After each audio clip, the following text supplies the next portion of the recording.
Hi there, my name is Chris Baer. I'm the director of the CASA program in Carson City. CASA stands for Court Appointed Special Advocate. We're the guardian ad litem program, providing the court system in Carson City with advocates, trained volunteers from the community who advocate for children in child welfare cases. Also, sometimes we provide the courts with advocates who provide the court with information in some selected high conflict family law cases. Today I want to talk to you a little bit about hope, community, and how we all take care of kids, particularly these children, the children that we advocate for in the system. These children who come into care through a child welfare intervention are often not talked about, not seen, not discussed. Here it is the holiday season. And we're all thinking about the good things. We're thinking about kids, hope, the new year.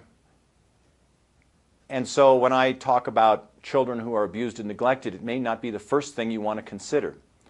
I'm not going to go into a lot of detail about abuse and neglect. Instead, I'm going to talk about hope and what we do in the wake of kids coming into care. Kids removed from the home because their parents are doing things that are unsafe. Not just bad parenting, but unsafe parenting. And how we respond. That response is aimed at bringing these children to a safe, permanent home. When kids come into care, we don't know where that will be. It may be back with their parents. Their parents are given a case plan, asked to do certain things to change their lives, and we hope going into the case that they make those changes and those children are reunified and returned to their parents. That's the first hope, the first primary effort and goal. It doesn't always happen, and children can also go to guardianship or to adoption, and some of the older children at age 18 can age out. Meanwhile, their future and their care at the moment is in the custody of the Division of Child and Family Services, the Nevada Child Welfare Agency, as monitored and overseen by the court system. In Carson City, the juvenile court does that. And CASA provides advocates who provide information and advocate for the best interest of the children during that process. The goal, being a safe, permanent home, has these different outcomes. But what resonates for me, and I'm sure for all the CASA volunteers that I work with, is those words, safe, permanent home.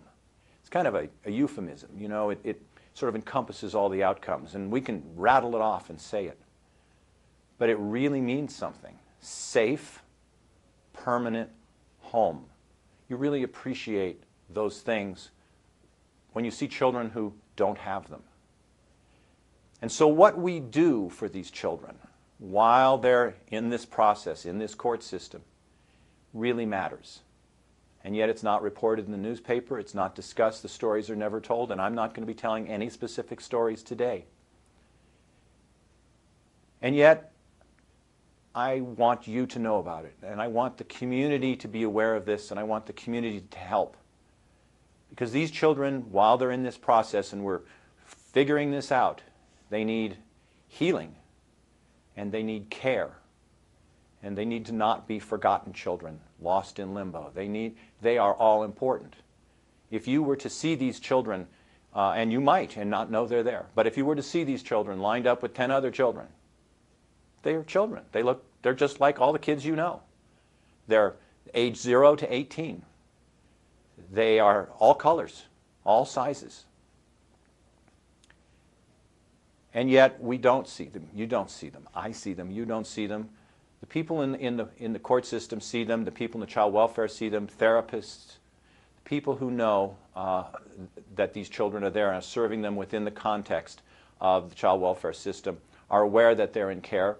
Other times they may be in school and other places and people don't know that they're in care. Healing and care. Healing from the things that have happened that aren't good before they come into care, And also because these children are somewhat traumatized just by being removed from their parents. You can love your parents even if their parents have been unsafe with you. It's very hard on kids. And yet the community can help. And that's why this is important for the holiday season, as difficult a subject as this is, because we're thinking about kids right now. How can we help? There's a couple ways, and that's mostly what I want to talk about with you today. One of the ways in which the community helps is that people step forward to become CASA volunteers. They volunteer. The law in Nevada says that a guardian ad litem for a child in a child welfare case shall not be paid.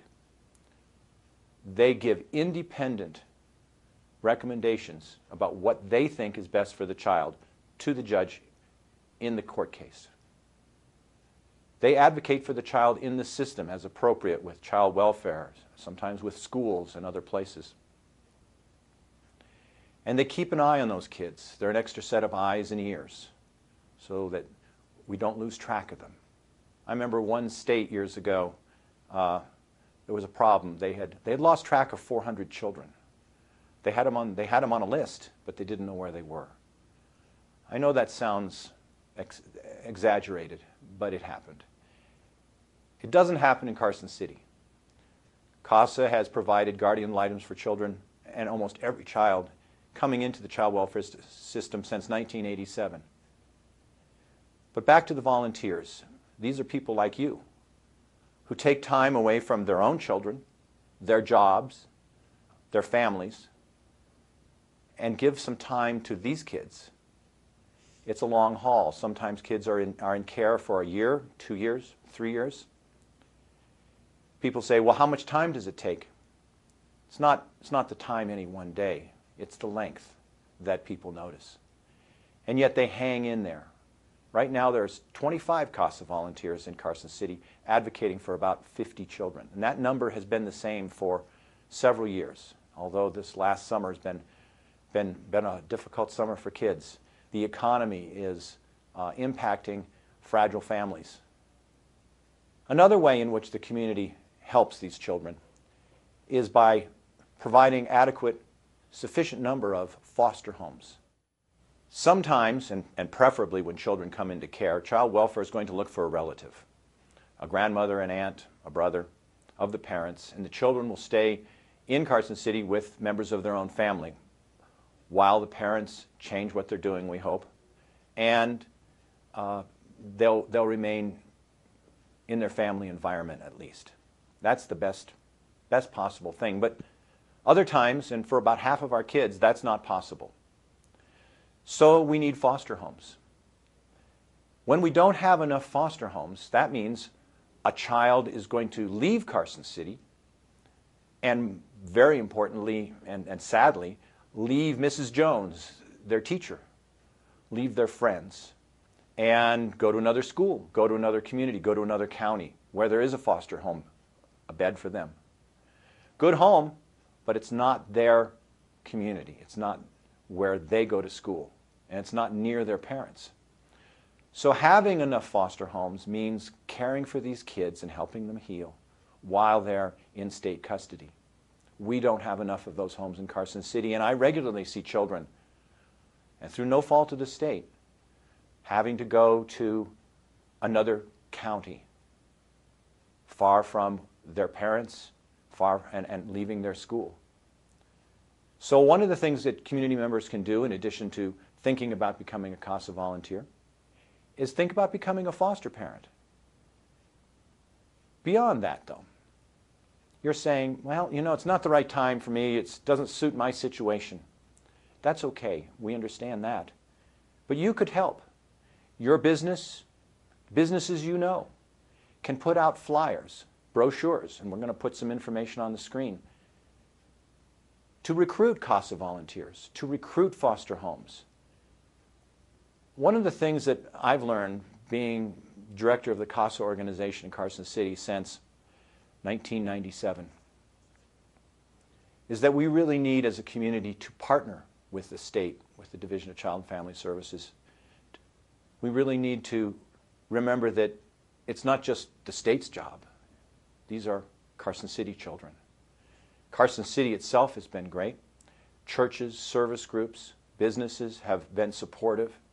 There's still more that we can do. And one of the things that we can do this holiday season in remembering these children is get those brochures out there. Let's recruit those foster homes. Put up signs. I'm going to give you information on the screen. You can call me, you can email me, contact us, and we'll get you that information to put out there. Thirdly, in addition to CASA advocates and foster homes, what can people in the community do for kids in this kind of a situation? Be aware. Be aware of what's going on. We go down the street every day and we all can't believe that these kinds of things might happen to children, and yet they do. And when they do, we don't want to believe that it can happen. We just don't see it. And I have to confess, I sometimes will see something right in front of me I can't believe I'm seeing. And yet on reflection, what do? When we see things that aren't right with kids, we need to speak up. Now, as a community member, you may not be involved in the court system. You're not going to be, you may not know anyone at child welfare. What are you going to do? Well, you're going to get on the phone. If there's an emergency, you call the sheriff. If there's a child welfare report that needs to be made, you call CPS and make the report. People say, oh, well, I'm not sure it's abuse and neglect. You don't need to know. You just need to make the call. There's professionals on the other end of the line. They have assessment procedures. They will ask you questions. They will take the information, and they won't get back to you. They won't tell you what happened with it, but they keep that information. And they look at it and they say, this one's very serious. We need to do something right now. This one, we're going to put in the file. This one, okay, we'll send this one over. They do this well. But you have to make the report. You have to call CPS. We'll put that number on the screen too. What might you see? Anything that worries you. Again, let the professionals decide. You could be a teacher, you could be in a supermarket, you can be walking down the street. There's no one place where you need to be aware. You know, they say it takes a village. Well, this is where it really takes a village. And every day, or every week at least, you'll see references in the backs of articles in the newspaper to kids coming into care. Sheriff went into a home. Well, somebody called. Somebody called and was aware. Be aware of the drug threat. Substance abuse, methamphetamines, now heroin, cold tablets. Families that are eaten up by these addictions, their kids are increasingly at risk. Keep your eyes open. These things are horrible scourges on families and have huge impact on children. And sometimes people engaged in these activities think, oh, I'm protecting my kids. They may be trying. It may not be working. Their judgment may be impaired. Keep your eyes open. And remember that when we talk about the war on drugs or fighting drugs, it's not in a vacuum. 80% of the cases we see, there's substance abuse involved. And believe me, when you see a baby who's born meth affected, hypertonic, stiff, I don't want to go into it. It's a holiday season. But it stays with you and you become passionate like I am. So those are some thoughts about how we can work together and remember children this holiday season. It's not a pleasant thing that brings them into care, but the community can feel good about the hope, healing, and caring that it provides for children when they do come into care. It takes a team. It takes many people. Many agencies are involved, sheriff, DA, courts, attorneys, parents are working hard, we hope, and CASA. And it takes a community. It takes a community as well. If you have thoughts about how you'd like to help, feel free to get a hold of us. There's always more that can be done for these kids.